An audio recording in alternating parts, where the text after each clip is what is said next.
साथियों, हम सभी 2047 तक अपने देश को विकसित बनाने के लक्ष्य को लेकर चल रहे हैं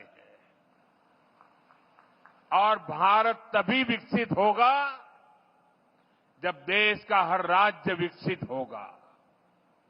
भारत तभी विकसित होगा जब देश का राज्य राष्ट्र के लक्ष्यों के साथ कंधे से कंधा मिलाकर चलेगा।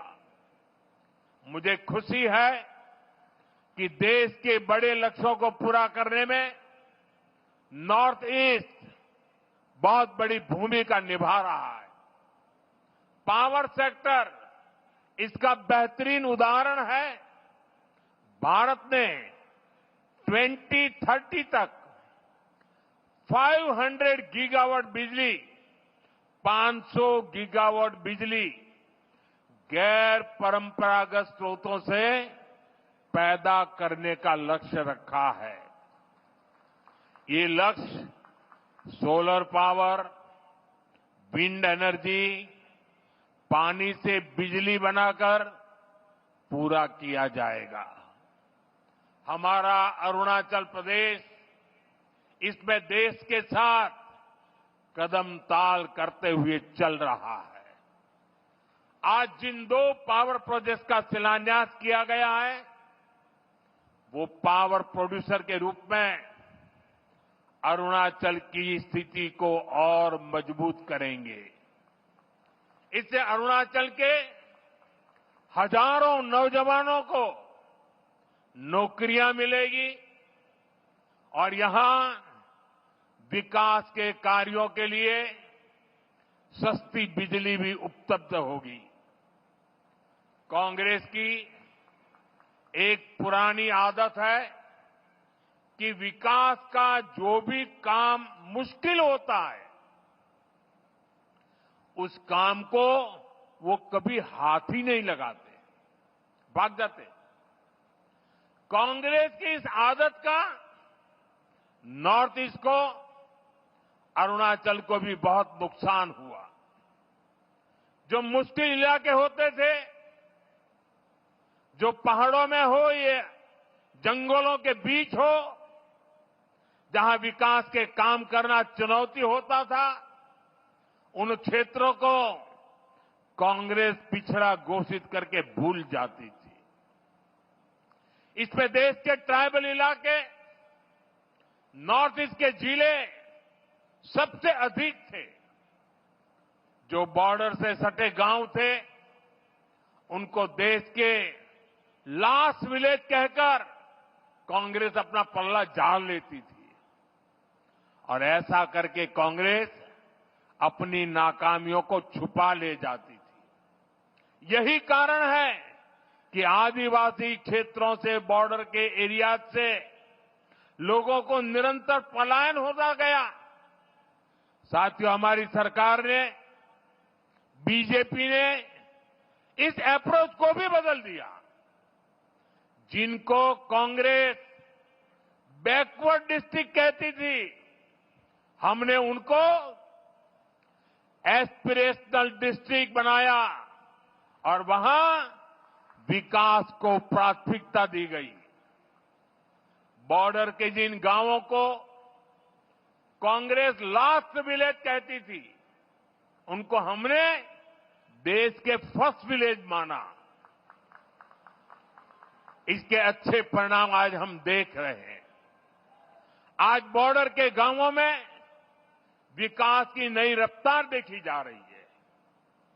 वाइब्रेंट विलेज प्रोग्राम की सफलता ने लोगों का जीवन आसान बनाया है। अरुणाचल प्रदेश के भी 450 से अधिक ऐसे बॉर्डर विलेजेस में तेजी आई है। वहां रोड, बिजली और इंटरनेट जैसी सुविधाएं पहुंची है। पहले बॉर्डर से शहरों की तरफ पलायन होता था, लेकिन अब बॉर्डर के गांव टूरिज्म के नए केंद्र बन रहे हैं। साथियों, अरुणाचल में टूरिज्म के लिए बहुत संभावनाएं हैं। जैसे जैसे कनेक्टिविटी नए नए इलाकों को जोड़ रही है, वैसे वैसे यहां टूरिज्म बढ़ रहा है। मुझे खुशी है कि बीते दशक में यहां टूरिस्ट की संख्या में 2 गुनी वृद्धि हुई है। लेकिन अरुणाचल का सामर्थ्य नेचर और कल्चर से जुड़े टूरिज्म से भी कहीं ज्यादा है। आजकल दुनिया में कॉन्फ्रेंस और कंसर्ट टूरिज्म की भी बहुत बाढ़ आ रही है, बहुत बढ़ रहा है। इसलिए तवांग में बनने जा रहा आधुनिक कन्वेंशन सेंटर अरुणाचल के टूरिज्म में एक नया आयाम जोड़ेगा। अरुणाचल को भारत सरकार के वाइब्रेंट विलेज अभियान से भी बहुत मदद मिलेगी। ये अभियान हमारे बॉर्डर किनारे बसे गांवों के लिए मील का पत्थर साबित हो रहा है। साथियों, आज अरुणाचल में तेजी से विकास इसलिए दिख रहा है क्योंकि दिल्ली और ईटानगर दोनों जगह बीजेपी सरकार है।